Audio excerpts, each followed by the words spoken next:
सिर्फ इस्लाम ने अपनी मीडिया पॉलिसी बहुत पहले दे दी थी कि वो लोगों जो ईमान लाए हो, जब कोई फासिक तुम्हारे पास खबर लेकर आए तो उसकी तहकीक कर लो कि कहीं तुम लोगों को उससे सदमा ना पहुँचाओ और फिर तुम्हें शर्मिंदा होना पड़े।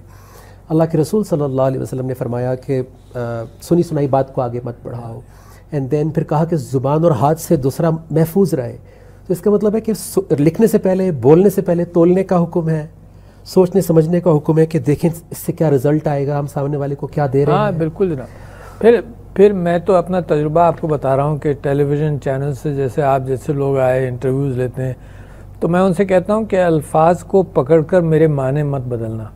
तो एक बहुत बड़े एंकर हैं पाकिस्तान को, उन्होंने कहा नहीं जी ये तो हमारा काम ही यही है।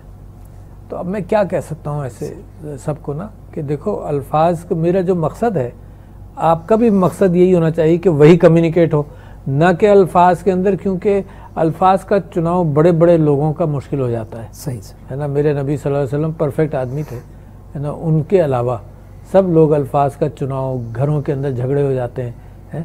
तो अल्फाज के चुनाव के अंदर आदमी अगर मकसदियत और माने को अहमियत दे ले तो बहुत सारे मसाइल नहीं हों।